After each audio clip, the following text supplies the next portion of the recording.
Hey guys, we're gonna work on some properties of exponents here on this worksheet. I'm not gonna do, I'll probably do, one of every four problems. I'm gonna look at the problems and try to do one that can give you an example of how the others would work.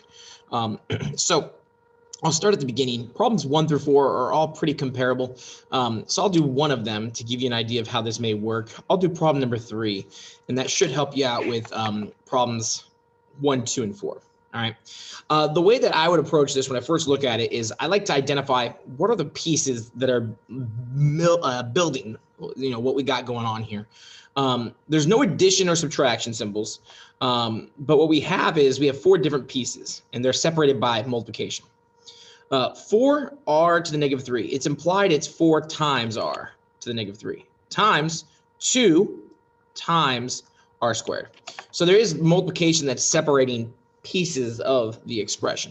So we have a 4, we have an r to the negative 3, we have a 2, and we have an r squared. As far as rewriting this is concerned and working towards solving it, I usually like to do just 1 or 2 things at a time. First thing is the constants, right? Or not even the constants in this case, the coefficients 4 and 2, you can multiply those together. So if it's the number that's out in front being multiplied by a variable, we call that the coefficient. They can be multiplied together. So 4 times 2 is 8. Then what's left over we can deal with. What's left over is r to the negative 3rd r squared. All right. And I don't have to put the multiplication symbol. It's just assumed as mathematicians that this is multiplication. And so when we multiply these here together, what we have, this is called the, let me make sure I get this right, the product property, or multiplying powers with the same base, whatever you want to call that. The rule for this is you're going to keep the same base. So it's going to be 8r. And if we keep the same base, we add the powers. Negative 3 plus 2 is negative 1. So to combine these together, we keep the base the same, r, add the powers. From here, we do need to, your answer should only contain positive exponents. We don't like the negative 1. So we're going to rewrite that as, and this is going to be your final answer, the 8 gets to stay in the numerator, but the negative exponent is no bueno. We don't like negative exponents. The negative exponent, it needs to go to the denominator and then turn positive. So it's 8 over r to the positive 1, which, again, as mathematicians, we're lazy. We just leave it as r. 8 over r. That's the answer to number 3. For 1, 2, and 4, you're going to want to follow something pretty comparable to solve those answers. Probably involving multiplying coefficients, multiplying powers with the same base, and then you may have to do some simplifying at the end. So that's the answer to number 3. Let's go ahead and move on to another chunk of problems here. Let me look at them and see what's comparable and what's not. 6 is kind of on steroids over there. Other than that, I would say all of these are all very comparable. This one right here, actually 5 is very similar to 1, 2, 3, and 4. These are all kind of the same. But then when we get to 6, 7, 8, 9, 10, these are all kind of the same. So 6 through 10 are all comparable. I'll do number 6 since it looks like it's one of the more intimidating ones. Number 9 may fall in that category. 10 can be tricky. I'll give you a suggestion here on 10 because treat the coefficients here as 1, right? If you don't have a number there, just keep in mind those are all 1s. 1x, 1y, 1x, 1y. Let's do number 6. First, again, I like to identify the pieces of the problem. What are the pieces that make up the problem? So we have a 2, we have an x cubed, we have a y to the negative 3, we have a 2, we have an x to the negative 1, and we have a y cubed. So there's 6 different pieces that are making this thing up. First thing I always like to do is I like to multiply my coefficients and bring that sucker out in front. 2 times 2 is 4, okay? Easy, now we got those taken care of. In this case, it's a little different than the first problem we did because we have x's and y's, all right? Just like with combining like terms when you're adding or subtracting, you can only combine your x's together and your y's together. So x's don't join with y's. They're not gonna combine together to make some sort of super thing. They're 2 separate things, all right? But this x cubed can be combined with the x to the negative 1. So what I'll do is I'm going to rewrite this just to show you, maybe it's a little easier. X cubed, x to the negative 1 Then I'll do my y's, y to the -3 and y cubed. It's a little easier maybe if I just rewrite it so that way all the x's are together and all the y's are together. And we can do that because of the commutative property of multiplication. The order of multiplication does not matter. Now maybe it's a little easier for you to see. You got your x's here and you got your y's over here. The 4 is just going to get brought down because we're not really messing with that. But x cubed times x to the -1. Very similar to the problem we had up above. You're going to keep the base the same, and you're going to add the powers. 3 plus -1 is 2. Y and y, same thing. You're going to keep the base, add the powers. -3 plus 3 is 0. All right. Anything to the 0 power is always 1. If you ever forget, go to Google, type in, I don't know, let's see. If you ever forget, go here, Google 0 exponent rule. There you go. It popped up for me. Anything raised to the power of 0 power is 1. All right. So if you forget, use your resources. All right. Go to Google. It's right there at your fingertips. So basically, if this is 1, right? If I erased that and just put 1, what you'd end up with is 4x squared times 1. And if we're just multiplying by 1, it's kind of pointless. So 4x squared. That problem is very comparable to 7, 8, 9, and 10. You have some coefficients to multiply, and then you got some variables to work with. Those are all very comparable, all right? So let me go down to 11. 11 through 16, they're all very comparable. You have a power going to a power in some way, shape, or form. Some of these are easier than others, but I'll jump in and do maybe, I don't know, how about this one right here? Sure, that one. All right, I'm gonna do number 14. Actually, no, I'll do number 12. I'll do number 12. I lied. All right, so you have a power to a power, but then we also have a product going to a power, because we have two things being multiplied together, and then they're going to a power. The way that I view this is, and I don't want to use the word distributive property out of context. It's like the distributive property. It's not the distributive property, but it's very comparable. The -4 comes down, and it's going to multiply by this exponent, and it's going to multiply that exponent. So you end up with 2 to the -4, because the original exponent here was 1, right? If anything, if a number doesn't have an exponent, it's the same thing as having an exponent of 1 or a power of 1. So it didn't have a power, but the power is 1. And then you have -4 times 2, which is x to the -8 power. All the -4 does is it comes down out of the parentheses, and it comes down and it multiplies the powers.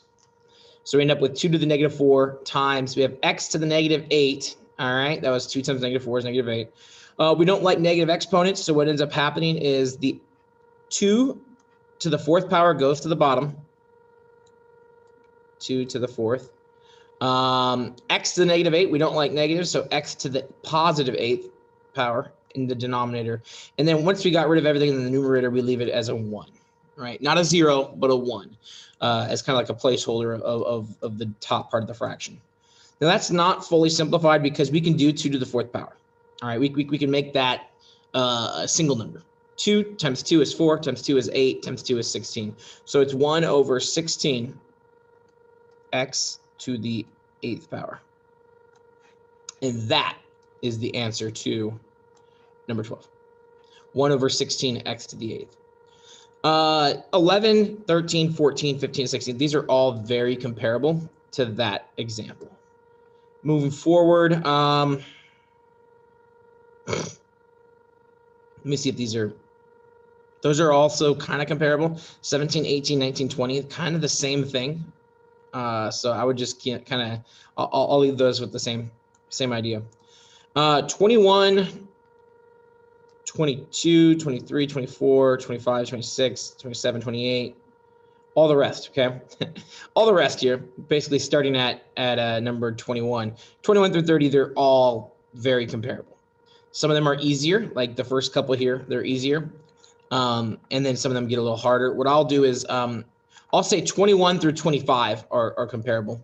And I'll do one of those 5, then I'll look at 26 through 30, because the easier ones are 21 through 25. Let's take a look at one of those 5 problems. Let's do, it doesn't really matter to me. Let's do number 24. No, let's not do that one. Let's do 25. Okay, so I'm saying 21, 22, 23, 24, and 25 are all very comparable as you're working on these. So if you're working on 21, 22, 23, 24, then this is very comparable. Again, I like to first identify what are my pieces. I have a 3, a coefficient. I have an m to the negative 4, and I have an m cubed in the denominator. So I have 3 things that I'm working with. There's only one coefficient, 3. So there's nothing else I can, well, there's another coefficient, 1, right? It's an imaginary one, but there's only really one real coefficient that we need to worry about here. So I'm just going to leave it as 3 in the numerator. Okay, that's not a big deal. We have m to the negative 4 over m to the 3rd. Before we really deal with that negative exponent, let me think about how to do this. What I would do first is I would first work on getting the exponents. There's two ways of doing this. Okay, I'll say 2 ways and you decide which way is best. Okay, the first one, which is how I would do it, is I would get the exponents in the right spot and make them positive. So we don't like m to the negative 4th, negative exponent, no good. So we move it to the bottom, make it positive. So now you have m to the positive 4th power. In the bottom, the m to the 3rd power stays there because it's already positive. Then for this right here, I would just, you're multiplying 2 products with, or 2 powers that have the same base, right?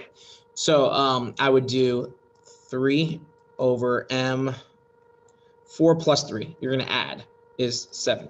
And that's your answer, 3 over m to the 7th. That's probably the way that I would go about treating this problem. The other way of doing this would be, your 3 stays on top. Instead of moving this to the bottom and then doing the, the product property. Instead, what you could do is you could view these as a quotient, and you can say, well, they have the same base, and I'm dividing them, so I subtract the powers, and that's fine. And when you do that, you get m to the negative 7th power. And we don't like writing a negative exponent, so then you would move that to the bottom and you'd end up with 3 over m to the positive 7th power. I like this one over here just because it's a little easier for me personally, but this one's also doable. Basically, you treat these guys as a quotient, and then that means you subtract the powers, which gives you negative 7. This is like over 1. There's nothing in the denominator. And then to get the negative 7 to become positive, we move it into the denominator, and we get our answer. Either one of these would work as far as how to solve that problem. 26, 27, 28, 29, 30 are all very comparable. Let me see if there's one that I really want to do. Preferably, they all look good to me. How about number 26? Just because they have two coefficients, they got some negatives in there. That one doesn't have negatives. That one looks like a fun, challenging one for you guys to do. All right, here we go. Number 26. We got 2x to the 4th, y to the negative 4th, z to the negative 3rd. So there's 1, 2, 3, 4 things going on. 1, 2, 3, 4 things going on. And again, there's actually more than one way of solving this. I'm going to do it the way that I think is the most straightforward, which is, first, is there anything we can do with the 2? And the answer is not really, so the 2 stays there. On the bottom, nothing you can really do with the 3, right? So just leave the 3 on the bottom. There's really nothing you can do because all the other coefficients are 1. So that doesn't really need to change anything. I even missed this one. There's also one. No, that's all. So let's deal with them kind of one at a time. X to the 4th. Let's just leave it up top, okay? Let's deal with the negative exponents first. Let's just get rid of the negative exponents. All right. I want to make all my negative exponents positive. So I'm just going to rewrite those. My y's, the y to the negative 4th, that's negative. So I want to make it positive. I write it in the denominator. Y to the negative 3, that's negative. I want to make it positive. So I put it in the numerator. Z to the negative 3, I want to make that positive. So I put it in the denominator. Z to the 4th is already positive. So it stays in the denominator. Right? Anything that's positive can just stay where it's at, but you negative folks, you got to go. All right, so the negative exponents, they had to go from numerator to the denominator or vice versa. And then now we have this thing here. The next thing that I would do is look for, can anything be combined in general? And there is some things we can do here, all right? I'm gonna do two rules at once of sorts. We have 2 and we have 3, okay. X to the 4th and x squared, these are being divided, the quotient rule. They have the same base, so that means we're gonna subtract, and we end up with x to the positive 2nd power, all right? I always put it in the numerator, whether it's positive or negative, and then if it's negative, I deal with it later, all right? So whenever you're doing the quotient power, if you're ever gonna divide, like over here, if you're dividing these x's, that's the route you choose to go on. You know, you subtract the powers and then toss it up in the numerator. Same thing here, the j's, this j and that j, if I divide those, I just toss it in the numerator as a positive or a negative. So now we've already dealt with the x's, let's deal with the y's. Again, we're going to divide the y's, so we're subtracting the powers, so it's y to the negative 3rd power. And then we have these z's that are in the denominator, so they're being multiplied together, so we're going to add the powers. We end up with 3z to the 7th power. All right, so we have 2x squared, y to the negative 3 over 3z to the 7th. The only thing that needs to really get changed is that y, we want to make it positive. So we have 2x squared over 3, and I'm going to put the y first, 3y cubed z to the 7th. If you had the z first, it wouldn't matter. But in general, what we like to do is put them in ascending order, A, B, C, D, E, F, G, Q, R, S, T, U, V, W, X, Y, then Z. You want to put it in the order of the alphabet. So that's number 26. That's the answer right there. All right. As far as going through these, I think there's some that you'll struggle with, and then there's some that will be super easy. What I would do is attempt them, see what pieces you can find, and if you need help, I'll give you hints as to the order of the properties that I would follow, and we'll go from there. All right, guys, stay strong, keep fighting. Let's work on properties of exponents. Let's get good at this. All right, have a great day.